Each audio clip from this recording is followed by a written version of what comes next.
Evangelho de Marcos, capítulo 9, a partir do versículo 14 ao 32. A palavra de Deus diz assim: Quando chegaram onde estavam os outros discípulos, viram uma grande multidão ao redor deles, e os mestres da lei discutindo com eles. Logo que todo o povo viu Jesus, ficou muito surpreso e correu para saudá-lo. Perguntou Jesus: o que vocês estão discutindo? Um homem no meio da multidão respondeu: Mestre, eu te trouxe o meu filho, que está com um espírito que o impede de falar. Onde quer que o apanhe, joga-o no chão, ele espuma pela boca, arranja os dentes e fica rígido. Pedi aos teus discípulos que expulsassem o espírito, mas eles não conseguiram. Respondeu Jesus: ó geração incrédula, até quando estarei com vocês? Até quando terei que suportá-los? Tragam-me o menino.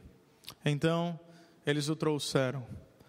Quando o espírito viu Jesus, imediatamente causou uma convulsão no menino. Este caiu no chão e começou a rolar, espumando pela boca.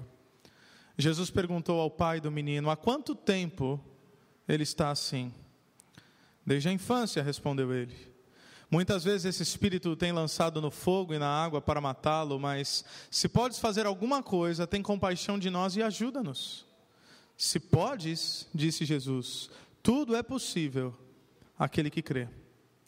Imediatamente o pai do menino exclamou: creio, ajuda-me a vencer a minha incredulidade. Quando Jesus viu que uma multidão estava se ajuntando, repreendeu o espírito imundo, dizendo: espírito mudo e surdo, eu ordeno que o deixe e nunca mais entre nele. O espírito gritou, agitou violentamente e saiu. O menino ficou como morto, ao ponto de muitos dizerem: ele morreu.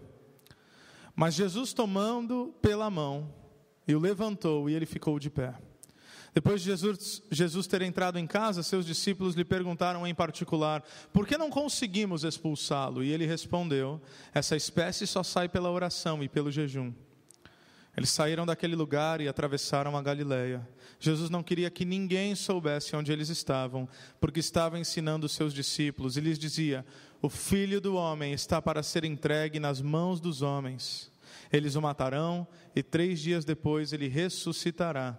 Mas eles não entendiam o que ele queria dizer, e tinham receio de perguntar-lhe. Vamos orar? Senhor Deus, que a Tua palavra venha arrebatar as nossas mentes e os nossos corações. Como certa vez disse um ilustre pregador da história cristã, que o Senhor nos traga nesse momento lógica com fogo. Ou seja, não apenas uma palavra que ministre ao nosso intelecto, mas que arrebate os nossos corações, que seja conduzida, guiada, carregada pelo Teu Santo Espírito, Deus. Porque não é possível que nós nos debrucemos diante da palavra e saiamos daqui da mesma maneira como chegamos. Para aquele que precisa ser exortado, que a Tua palavra assim o faça. Para aquele que precisa ser desafiado, que a Sua palavra assim o faça. Que aquele que precisa ser consolado, que a Sua palavra assim o faça. Nós clamamos por essas coisas, e clamamos entendendo que isso só pode ser cumprido em nós, a partir do poder do Teu Espírito Santo. Portanto, oramos no nome de Jesus. Amém. Amém. Então, essa é uma passagem interessante, porque você se lembra que na nossa última mensagem, no nosso último trecho aqui do Evangelho de Marcos, capítulo 9, versículos 1 a 13, nós nos deparamos com um momento em que nós chamamos de a transfiguração de Jesus. Quando Jesus é transfigurado, quando Ele evidencia sua glória, sua majestade, suas vestes são brancas como a neve, ou seja, os discípulos têm ali um vislumbre, não um entendimento pleno, mas um vislumbre daquilo que Jesus haveria de ser na sua glória, porque nem naquele momento, com toda a manifestação gloriosa que aconteceu, nem aquilo fazia jus ao Cristo glorioso na sua plenitude. Aquilo é parte do que Ele é. Então Ele se revela de um modo um pouco mais denso, Ele se revela de um modo um pouco mais intenso. Nós falamos sobre isso também, que se Deus resolvesse revelar-se na plenitude da sua glória, nós, mortais, não conseguiríamos conceber tanta glória e desfaleceríamos, perderíamos os sentidos. A palavra de Deus está repleta dessas experiências onde diante de Deus, como revelação de parte da sua glória, nossos irmãos eles caem com o rosto em terra, completamente desfalecidos. Então Deus, na pessoa de Jesus, demonstra um pouco daquilo que Ele é e daquilo que Ele haverá de ser, como conceito de eternidade. Mas nós chegamos nesse texto e eles descem o morro, eles descem o monte, de uma experiência gloriosa com Jesus. Estava ali também Moisés e Elias, e nós falamos sobre isso, a importância de compreender a primazia e a centralidade de Cristo. Ele é muito maior que a lei, Ele é muito maior que os profetas. Os discípulos se equivocam quando dizem, façamos 3 tendas, uma para o Senhor, uma para Moisés, uma para Elias, mas não. Do céu profere-se uma voz, a voz do próprio Pai, que diz, esse é o meu filho, ouçam-no. Ou seja, deem ouvidos e tenham seus olhos atentos apenas para Ele. Ele é aquele que está acima de todas as coisas. Moisés e Elias repentinamente somem, fica apenas Jesus. Mas é uma experiência gloriosa. É um culto, por assim dizer, para traduzir para a nossa realidade, é um culto maravilhoso. Sabe, um culto onde Deus se manifestou, onde o louvor é maravilhoso, onde a palavra ministrou aos nossos corações, e a gente não quer sair dali. Mas o versículo 14 diz que eles descem. E quando eles chegam onde os outros discípulos estavam, ou seja, os outros 9, porque com Jesus estavam apenas Pedro, Tiago e João. Quando eles chegam onde os outros discípulos estavam, viram uma grande multidão ao redor deles, e os mestres da lei discutindo com eles. E aí, como nós lemos esse texto, nós vemos o que está acontecendo. Há um menino aqui endemoniado. Nós vemos que o texto diz que os discípulos tentam expulsar esse demônio, não conseguem. Os fariseus então discutem com os discípulos. Porque naquela época, ser representante de alguém carregava a autoridade daquele que o enviava. Ou seja, se você se apresentasse como discípulo de Jesus, discípulo do Cristo, era como se você fosse o próprio Cristo. Então, nós já vamos falar sobre isso, mas o fato dos discípulos não terem tido o poder para expulsar esses demônios, gerava incredulidade e questionamento diante da autoridade do próprio Jesus. Ou seja, vocês que são os seus emissários, os seus representantes, não conseguem lidar com forças malignas, então quem é esse mestre de vocês? A discussão, sem dúvida alguma, embora o texto não diga, mas sem dúvida, gira em torno dessa realidade. Mas a primeira coisa que eu quero observar com vocês, e são várias aplicações nesse texto. A primeira coisa que nós aprendemos é que a vida cristã não é apenas uma experiência de picos espirituais, mas também de vales. Sim, nós temos momentos gloriosos com Jesus. Sim, nós temos experiências transformadoras. Sim, Cristo veio para que nós tivéssemos vida, e vida como? Em abundância. Vida abundante, uma vida que permite ter um vislumbre da glória de Deus. Então, portanto, uma vida gloriosa também. E às vezes as coisas estão tão boas, uma atmosfera de adoração, numa atmosfera de a percepção de que Deus está ali, que talvez nós falamos como Pedro, mestre, é bom estarmos aqui, é bom, vamos fazer tendas. Só que Jesus não queria acampar no topo do monte, Jesus não queria viver uma espiritualidade apenas de pico. Jesus não havia vindo para a glória no topo desse monte, porque o Pai havia escolhido um outro monte para ele, o Monte do Calvário. Então Jesus, na sua primeira vinda, não veio para uma glorificação, ele veio para a agonia, ele veio para o sofrimento, ele veio para o martírio. Isso diz respeito às nossas vidas. Porque, como eu disse, sim, nós teremos momentos de picos espirituais, mas às vezes nós passaremos por vales. E é nesse momento em que nós temos que lembrar da palavra de Deus, independentemente da maneira como nós nos sentimos, independentemente dos nossos pensamentos nos traírem, independentemente dos nossos sentimentos nos apontarem para uma outra realidade, porque a palavra diz que o coração do homem é enganoso, sua doença é incurável, quem poderá compreendê-lo? E independente de como eu sinto, nesses vales de sombra e de morte, eu tenho que me lembrar que a palavra de Deus diz que eu não preciso temer mal algum, pois Ele está comigo. Então a vida cristã é isso, não é apenas um experiencialismo, ou seja, eu me sinto bem com Deus, eu me sinto bem com os outros, a minha caminhada está maravilhosa. Irmãos, não que nós temos que ser inconstantes, não é isso que eu estou querendo propor a vocês, mas a verdade é que a nossa vida é uma montanha russa, você sabe disso. Às vezes as coisas estão maravilhosas, às vezes elas não estão. E é bom que já de antemão nós saibamos disso. Pode ser que há momentos em que você está vivenciando uma paz familiar. E você dá graças a Deus por isso. Seu marido, sua esposa, seus filhos, seu emprego, tudo vai bem. Mas às vezes não, né? Às vezes o casamento não vai bem. Às vezes os filhos não representam aquilo que nós projetamos sobre eles. Às vezes eu perco o emprego. Às vezes eu enfrento dificuldades. A vida cristã não é apenas uma experiência de picos espirituais, mas também de vales. E nós vamos entender o que a palavra de Deus quer dizer a respeito disso. Porque logo que todo o povo viu Jesus, versículo 15, ficou muito surpreso e correu para saudá-lo. Então há ali uma discussão sobre é possível ou não expulsar demônios, os discípulos não conseguem, os mestres da lei então começam a discutir com os discípulos, mas Jesus entra em cena. E graças a Deus, porque não importa o tamanho do dilema e da confusão, Jesus sempre entra em cena. O que vocês estão discutindo? Pergunta a ele, como se ele não soubesse, né? O que vocês estão discutindo aí? Ele chega nos fariseus, nos mestres da lei, de certa forma defendendo, mantendo a retaguarda dos discípulos. O que vocês estão falando aí com os meus discípulos? Qual é a dúvida que vocês têm? Qual é o problema que está acontecendo? Os mestres da lei não respondem, mas um homem sai do meio da multidão e fala: mestre, eu trouxe meu filho. Ele está com um espírito que o impede de falar.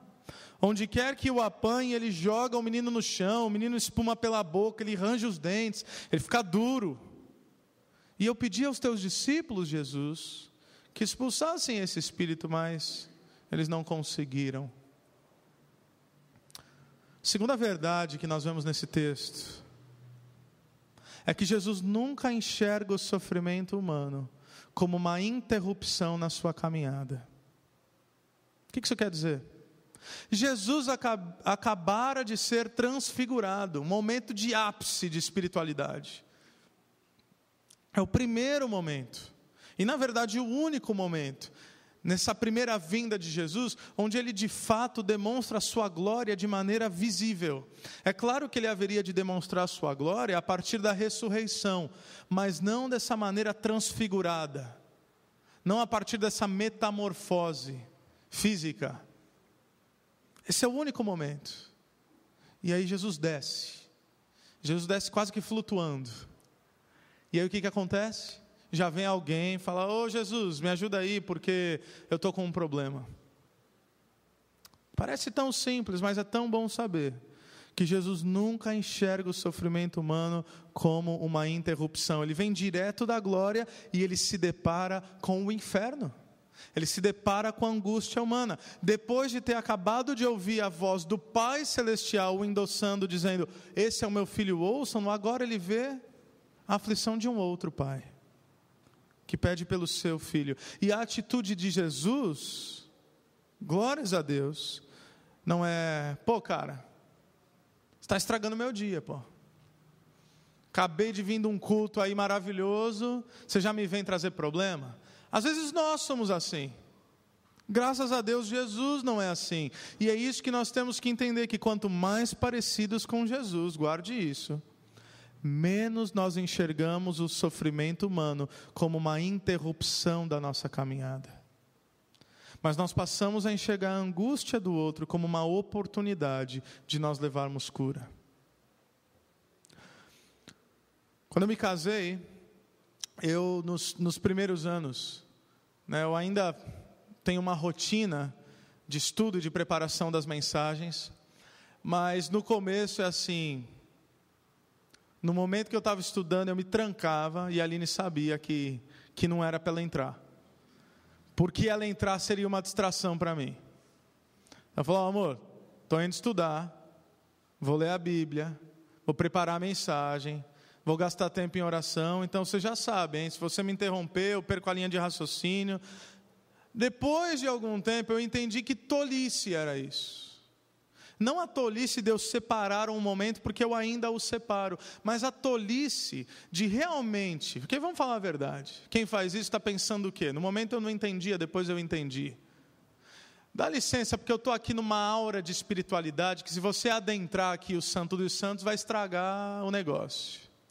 Em tese é isso, E eu ficava o dia inteiro. Aí às vezes ela, muito bondosa e muito amorosa, no meio lá, depois de 3, 4 horas, ela entrava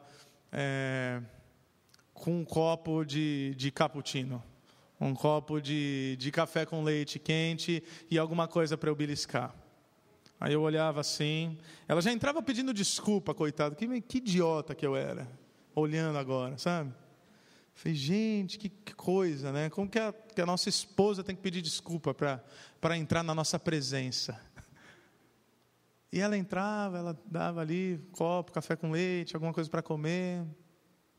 E aí eu olhava, ela dava uma risadinha, porque ela não entregava e saía, né? Ela entregava e ficava parada na porta. Como quem diz, você não vai dar nem alguns minutos da atenção, aí posso entrar? Aí eu olhava, que foi, amor? Nada não. E às vezes eu falava, então, senta aí, vamos conversar. E a gente conversava um pouco. Até que depois eu falava, então, amor, desculpa, o horário está passando, eu preciso voltar para o estudo. Ela, tá bom, desculpa. E ela saía. Aí depois vem os filhos, né? Veio Noah. E filho não tem reverência nenhuma. Filho não tem essa compreensão de interrupção. E glória a Deus, porque filho é isso mesmo. Filho é isso mesmo. Ele entra na presença do Pai no momento em que Ele quer. Não importa, entendeu? Se eu estiver aqui, não me entenda mal, mas você vai compreender. Se eu estiver aqui aconselhando alguém e chega o meu filho, eu vou pedir a sua licença, eu vou pedir a sua compreensão, eu vou dar um abraço no meu filho, porque meu filho pode interromper a hora que ele quiser. Por quê? Porque na verdade não é interrupção coisa alguma. E é importante nós entendermos, e as necessidades do filho são tão simples, mas para ele é uma necessidade. Até hoje, eu estou estudando, aí ele bate na porta, ele entra, papai, ele já sabe, ele já entendeu algumas coisas também. Fala papai está estudando, você sabe, né? Ele, quero água. Como é que você vai falar não? Às vezes eu ainda, né, pecador que sou, pede para tua mãe, menino.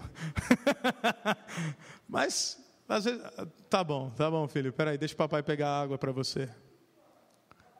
Não é maravilhoso saber que nenhum dos nossos problemas, nenhuma das nossas angústias e nenhum dos nossos dilemas jamais vai ser visto por Jesus como uma interrupção? Nós somos filhos. E sabe o privilégio do filho? É acesso total, irrestrito e irreverente, por assim dizer, na presença do Pai. O filho não precisa ter dedos, o filho não precisa saber se o pai vai aceitá-lo ou acatá-lo ou não. O filho entra e o filho pede. Aliás, o filho pede muito. O filho mais pede do que agradece. Mas ainda assim, o pai tem um coração tão gracioso que mesmo diante do pedido do filho, ele não fala, pô, mas você está aqui pedindo de novo. Ele fala, que bom que você veio. Porque sabe qual é o prazer do pai? Ter o filho por perto. Você trabalha o dia inteiro, e não é um prazer, por mais que às vezes você esteja cansado, voltar para casa, principalmente se teu filho é pequeno, se ele cresceu, de repente não seja um prazer tão grande assim. Voltar para casa e receber o abraço de um filho, receber o abraço de uma filha, e ouvir, papai, mamãe, eu estava com saudade. Nós nunca somos intrusos para Jesus Cristo. E é isso que nós vemos aqui. Jesus, ele nunca enxerga o sofrimento humano como uma interrupção. Porque é fácil, irmãos, nós nos sentirmos cristãos quando nós estamos ali num tempo de oração. É fácil nos sentirmos santos quando nós estamos ali louvando a Deus. É fácil nós nos sentirmos mais dignos quando nós estamos estudando a palavra de Deus. Mas deixa eu te falar uma coisa.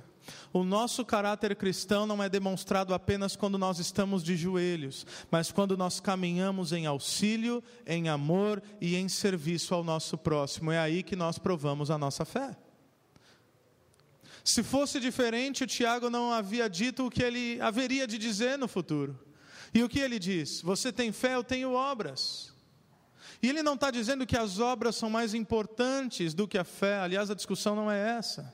A discussão não é entre fé e obras, mas entre fé viva e fé morta. Porque a fé morta é uma fé conceitual, que não sai apenas das intenções e dos desejos do coração, mas não desembocam numa concretude da vida. Então a fé morta é aquela que, eu gostaria tanto de fazer mais. Nós cantamos isso. Como seria se ao invés de falar, fizéssemos? Como seria se ao invés de sonhar, eu estou sonhando, nós estamos sonhando. Como seria se agíssemos? Como seria, nós cantamos, se ao invés de ficarmos sentados, nós ficássemos de pé? Glórias a Deus, que Jesus nunca olha para os meus dilemas e para os seus dilemas como uma interrupção à sua santidade. E se nós somos discípulos de Jesus Cristo, essa deve ser a mesma realidade vista através de nossas vidas. Quando você estiver fazendo alguma coisa, e você de repente tem um outro plano, e você encontra uma pessoa na rua, uma pessoa te liga, de agora em diante, não interprete isso como uma interrupção da sua agenda, mas se essa pessoa, ela interpela você com uma dificuldade, com uma angústia, com um sofrimento, ela está pedindo ajuda, entenda como uma oportunidade que Deus está te dando para levar cura à vida dessa pessoa. É isso que nós aprendemos com Jesus. Ele para tudo para entender o que está acontecendo e para ser resposta de Deus na vida de um homem afligido. Amém? Versículo 19, por eles não terem entendido aquilo, ele diz, geração incrédula. Até quando estarei com vocês? Até quando terei de suportá-los? Tragam-me o menino. Não sei se ele estava falando dos discípulos, não sei se ele estava falando da galera, eu acho que ele estava falando da galera, mas quem sabe a carapuça serviu para alguns discípulos também, a partir de uma compreensão da sua incredulidade. E essa é a terceira coisa que nós vemos nesse texto, de tantas outras que nós poderíamos extrair aqui, mas o que nós aprendemos aqui é que mesmo em meio à nossa incredulidade, Ele interfere nas nossas vidas. Não é maravilhoso saber disso? Mesmo em meio à nossa incredulidade, Ele poderia olhar e falar, geração incrédula, geração perversa, geração que não entende nada, eu não aguento mais vocês, eu estou cansado de fazer milagres, vocês ainda duvidam. Fui. Hashtag partiu. Mas não é isso que Jesus faz. Ele entende a incredulidade daquelas pessoas, mas Ele entende que a necessidade daquele jovem se sobrepõe inclusive à afronta que a incredulidade é. Então Ele fala, traz o menino, que o menino está sofrendo. Mesmo em meio à nossa incredulidade, Ele interfere nas nossas vidas. Na verdade, essa é a síntese do envio de Jesus. Não é isso que o Paulo diz lá na carta aos Filipenses, capítulo 2, a partir do versículo 5? Versículo 5, Paulo diz que a mente de vocês, que a atitude de vocês, seja a mesma de Cristo Jesus, que fez o quê? Que tendo sido, ou que sendo Deus, não teve por usurpação o ser igual a Deus, ou seja, não apegou-se à sua divindade, mas esvaziou-se de si mesmo, tornando-se homem. E sendo achado em forma humana, tornou-se servo. E sendo servo, foi obediente. Até que ponto? Até a morte. E que tipo de morte? Morte de cruz. É o que os gregos chamariam de kenosis.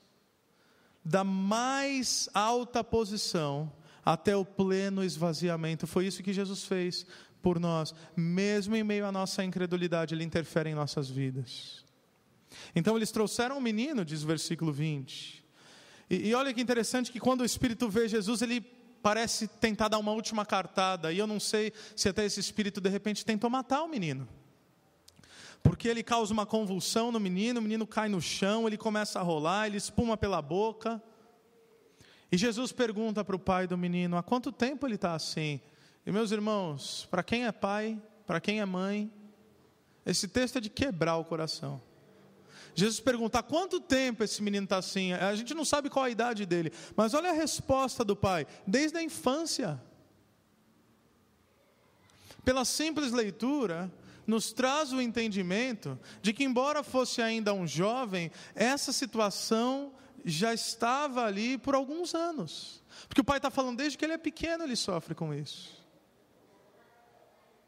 Muitas vezes esse espírito tem lançado no fogo e na água para matá-lo, seja queimá-lo, seja afogá-lo. E aí esse pai diz, em meio a um profundo sofrimento diante de um filho, e só quem é pai, só quem é mãe consegue imaginar, quem sabe só quem já passou. Eu não posso dizer que eu passei nenhum grande sofrimento com o meu filho, mas eu conheço alguns de vocês e sei que alguns de vocês já passaram.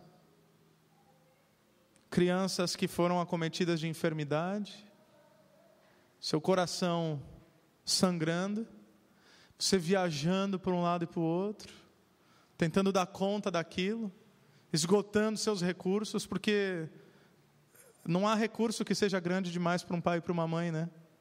A gente abre mão de tudo em prol do nosso filho. E no meio dessa profunda dor, quem sabe, isso é apenas uma suposição, quem sabe esse pai inclusive se questionava. Quem sabe esse pai inclusive questionava Deus. Por que Deus? Ele é só uma criança. Por que isso com meu filho? Ele não merece. Talvez alguns de vocês já tenham feito essa mesma pergunta. Mas em meio a tudo isso, ele diz, mas se podes fazer alguma coisa, Jesus. Olha só como o pronome muda. Tem compaixão de quem? De nós. Porque não era apenas a situação do filho, esse pai não aguentava mais. Tem compaixão de nós, do meu filho e de mim, porque essa situação está insustentável, Jesus. Se o Senhor pode fazer alguma coisa, tem compaixão de nós e ajuda-nos. E Jesus diz, se podes? É como se ele dissesse, você não sabe com quem que você está falando? Se podes? É claro que eu posso. Porque tudo é possível àquele que crê. Tudo é possível àquele que crê. Não tudo é possível apenas àquele que torce para as coisas darem certo. Tudo é possível àquele que anseia pela satisfação dos seus próprios desejos. Mas tudo é possível àquele que crê. Tudo é possível àquele que tem fé. E não é fé em uma coisa, mas é fé em uma pessoa. Tudo é possível àquele que crê em Jesus. Tudo é possível para nós que cremos em Jesus. E o que é esse tudo? Nós entendemos esse tudo a partir da compreensão do Evangelho.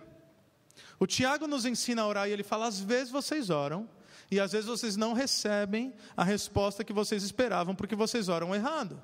Vocês oram de modo egoísta, pensando apenas em satisfazer as suas próprias paixões e desejos. Mas quando nós oramos segundo aquilo que é a vontade de Deus, não há limites para a atuação de Deus em nossas vidas. Não há milagre que seja impossível para Deus. E imediatamente, e para mim, uma cena linda aqui, o pai do menino exclamou, como resposta a Jesus, eu creio, mas olha o resto, me ajuda a vencer a minha incredulidade. Você já se sentiu assim? Jesus, eu creio, mas a minha fé é tão vacilante. Essa semana eu estava com uns irmãos, reunindo, estudando a palavra, e alguns deles falaram assim, no momento de oração, como é que a gente pode orar um pelo outro? Um deles falou e depois o outro repetiu, a minha oração é para o Senhor aumentar a minha fé. Você já se sentiu assim? Você está se sentindo assim hoje? Você sente que você precisa de mais fé? Eu sinto que eu preciso de mais fé. Porque às vezes nós cremos duvidando. A nossa fé é como um fio fino, extremamente frágil, que parece que qualquer coisa encostando nela poderia rompê-la. Por vezes nós nos sentimos assim, esmagados, sobretudo quando nós estamos vivendo uma experiência de profunda angústia e sofrimento. É aí que a nossa fé parece que vai se esvanecendo. E o que esse pai está dizendo para esse filho, ou para Jesus, é: eu creio, mas me ajuda na minha incredulidade. A próxima coisa que nós aprendemos aqui, e isso enche meu coração de alegria e gratidão, é que Jesus não está buscando super-heróis da fé. Ele não precisa disso. Ele não precisa que nós sejamos aqueles que estão sempre prontos, e sempre desejosos, e sempre crendo. É claro que isso vai crescendo a partir da nossa caminhada e da nossa maturidade, mas eu te garanto, não tem nenhum homem, nenhuma mulher na face da terra que tenha uma fé inabalável, completamente desprovida de dúvidas, em todo o tempo, em todos os momentos, em todas as situações. Há momentos em que em todos nós, eu incluso, fraqueja. Não na dúvida de que Deus pode, a nossa dúvida não está no fato de Deus poder, se é que pode, mas a nossa dúvida é: será que Ele vai fazer? Será que é a vontade dEle? Como é que eu vou proceder diante desse próximo passo? Jesus não precisa de super-heróis da fé. Quem imagina a mente desse pai? Se Jesus oprimisse esse homem dizendo: como é que é, rapaz? Já falei que tudo é possível ao que crê, você me vem com esse papo de incredulidade? Também não vou curar teu filho coisa nenhuma. O que ele teria feito? Acabado com a vida desse cara. Acabado com a vida desse cara. E quantas vezes, pode ser que você já ouviu isso, às vezes até de líderes espirituais, não como um incentivo para que, não, meu irmão, vamos ter mais fé, vamos caminhar, estamos juntos, vamos crescendo em Jesus, mas, não tem fé, não aconteceu porque não tem fé, não aconteceu porque não fez. E quantas pessoas adoecem por uma falta de compreensão da graça de Deus, e a graça de Deus é manifesta nesse momento. Para Jesus a fé do tamanho de um grão de mostarda, você se lembra disso? É suficiente. E o que eu amo nessa fala aqui desse homem, que parece uma fala de alguém fraco, mas eu interpreto de outra maneira. Eu creio que esse pai está dizendo, ou está mostrando que ele não ousa confiar em si. Não, é isso aí, Jesus, eu sei que vai acontecer, é isso aí, eu creio que a gente vai dar conta desse negócio. A porção de fé que ele tem está dedicada apenas em Jesus, não nele. É meio que assim: em mim mesmo, eu sou incrédulo, mas eu confio que tu podes. Eu não confio em mim mesmo, eu não confio na minha própria força, mas eu confio que o Senhor é capaz de realizar todas as coisas. E quando Jesus viu, versículo 25, que a multidão estava chegando, uma aglomeração ali, ele repreende esse espírito imundo, dizendo: espírito mudo e surdo, eu ordeno que o deixe. E olha só, algo novo aqui: eu ordeno que o deixe e nunca mais entre nele. Porque você se lembra que a palavra de Deus fala sobre isso também. A gente não fica falando tanto sobre demônio aqui, a gente não fica falando tanto sobre diabo, mas, meus irmãos, a batalha espiritual é real. E nós temos que estar sempre alertas, nós já vamos falar sobre isso. A palavra de Deus diz, e Jesus Cristo traz uma analogia, que quando um demônio é expulso, ele vai vagando por lugares desertos, não encontrando lugar nenhum para habitar, o que ele faz? Ele volta. E tendo encontrado a casa limpa, ou seja, aquela pessoa, encontrando aquela casa limpa, varrida, bonitinha, ele volta e ele traz mais 7 junto com ele, e agora a coisa fica ainda mais difícil do que era anteriormente. Então a ordem de Jesus não é apenas saia, mas saia e eu te proíbo de voltar para a vida desse menino. Sabe o que nós vemos aqui? É que o desejo de Jesus é nos libertar da escravidão do pecado e nos restaurar aquilo que somos de verdade. Nós fomos criados à imagem e semelhança da Trindade. E é tão simbólico que Jesus aqui, o que ele está fazendo? Ele liberta esse menino E tendo libertado esse menino, expulsando o demônio, o que ele faz? Devolve para o seu pai. Ele devolve para o seu pai. Nós estamos falando aqui não apenas de cura, mas nós estamos falando de restauração.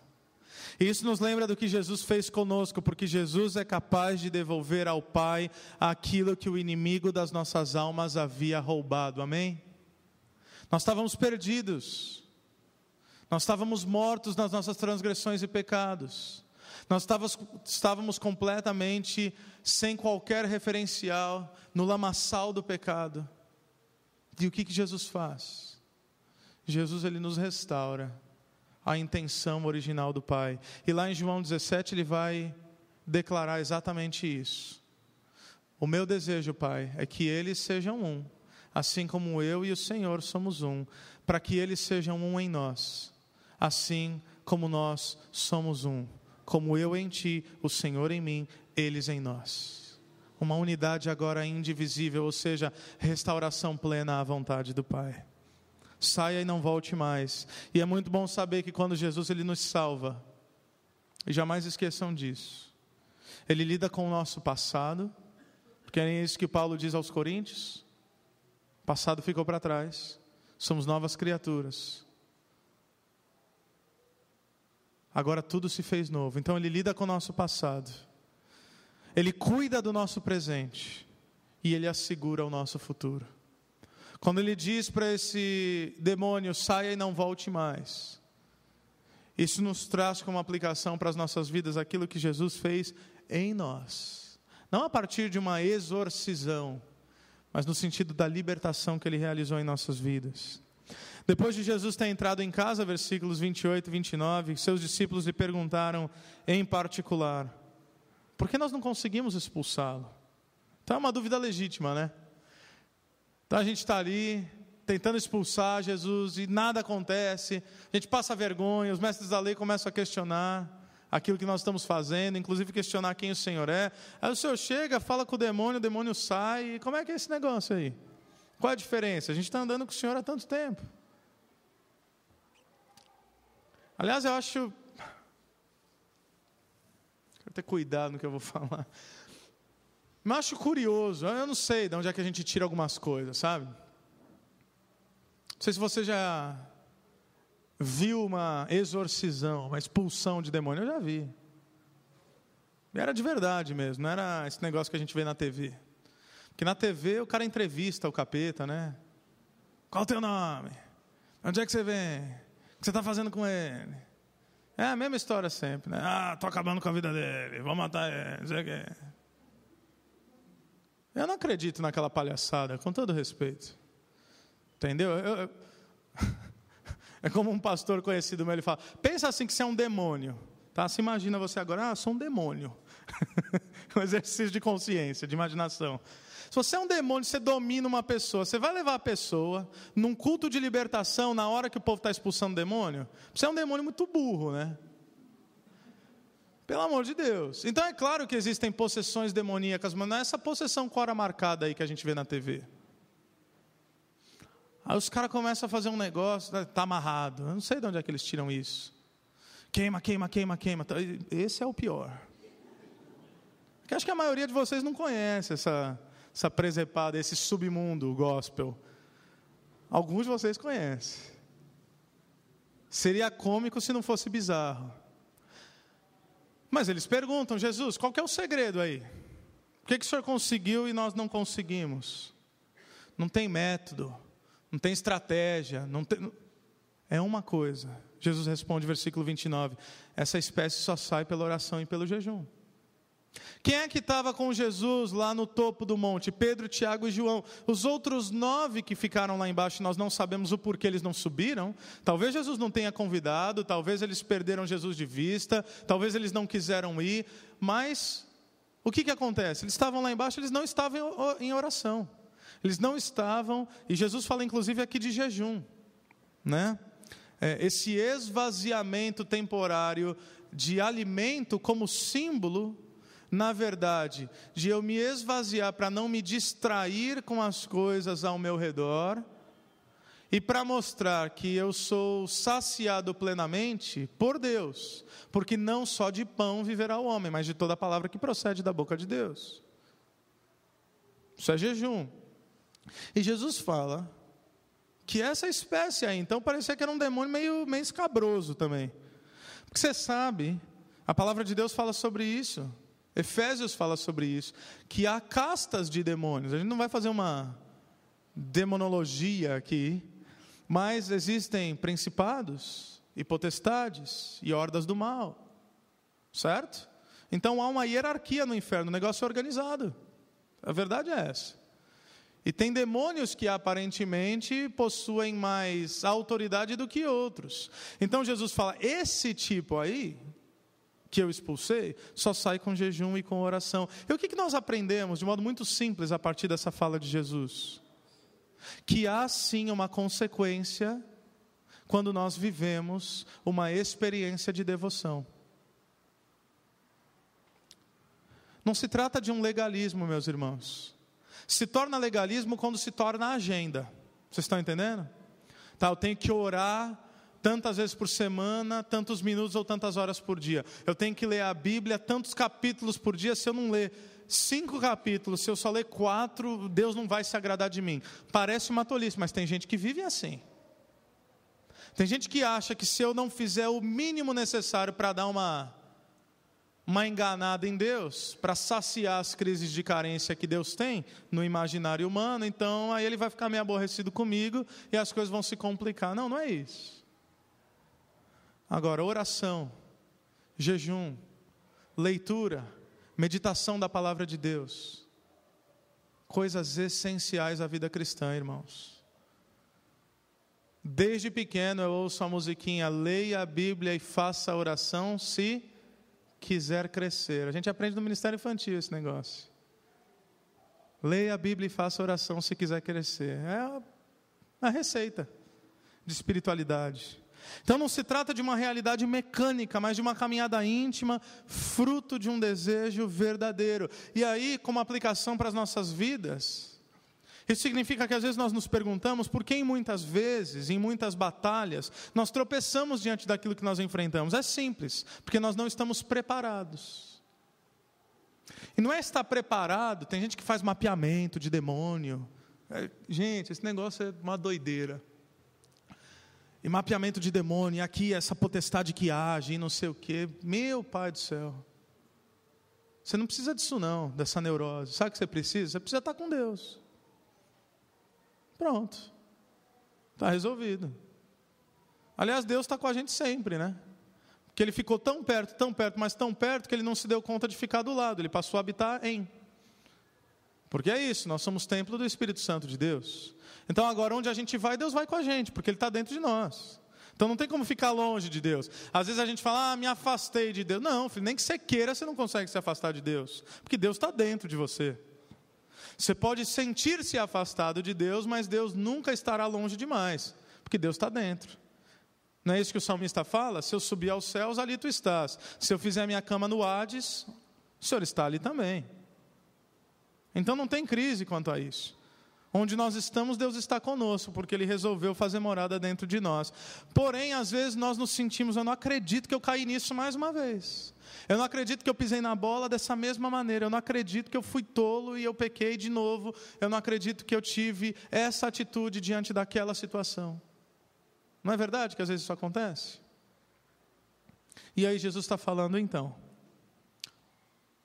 Quem sabe os nossos tropeços recorrentes e as nossas falhas na realidade da batalha espiritual nada mais é do que fruto da nossa preguiça e da nossa apatia espiritual.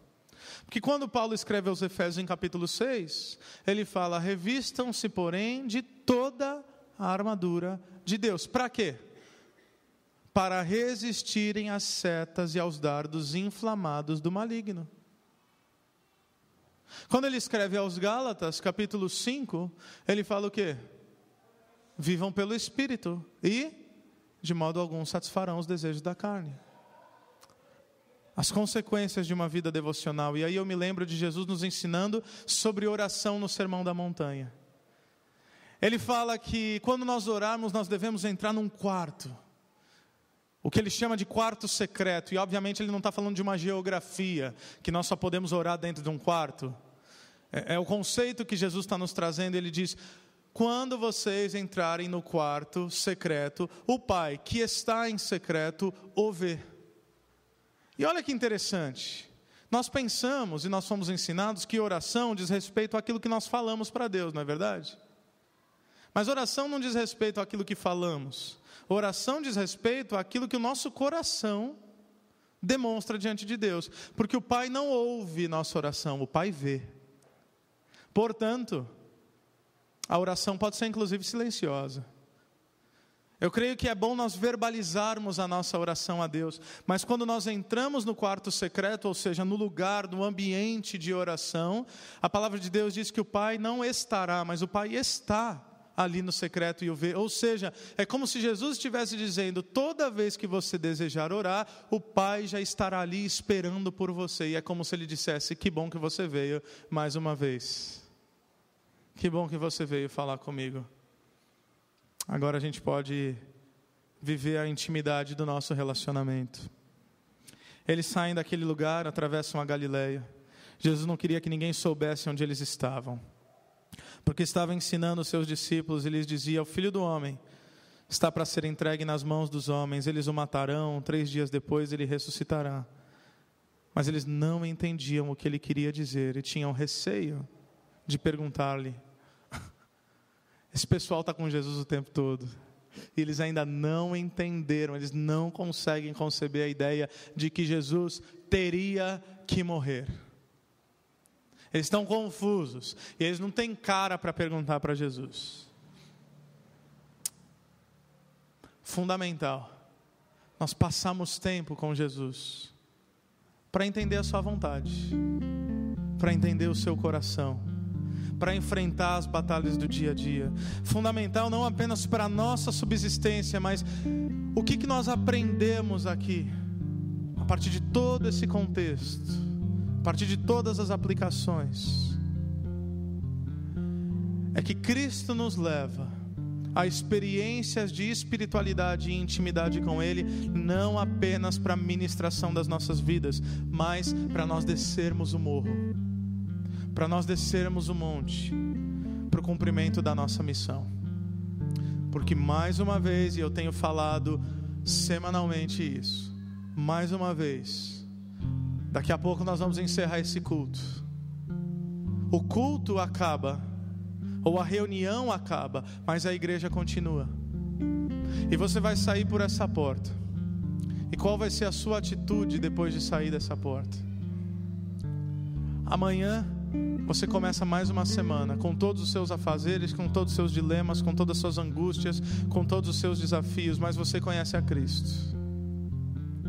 Há aqueles que sofrem sem tê-lo conhecido. E por que Deus te colocou no lugar que Ele te colocou? Por amor àquelas pessoas que não o conhecem, para que através da sua vida eles possam conhecê-lo de fato. Nós temos a experiência do topo do monte. Para quê? Para depois descermos. Que tem gente que chora, tem gente que sofre, tem gente endemoniada, tem gente doente, tem gente enferma, seja física ou seja espiritualmente. E nós somos aqueles que Deus enviou para enxugar as lágrimas daquele que chora, levando as boas notícias da salvação. Tal como esse pai foi curado por Deus, porque não foi apenas o filho que foi curado, o pai foi curado por Deus, que nós sejamos instrumento de cura para a humanidade.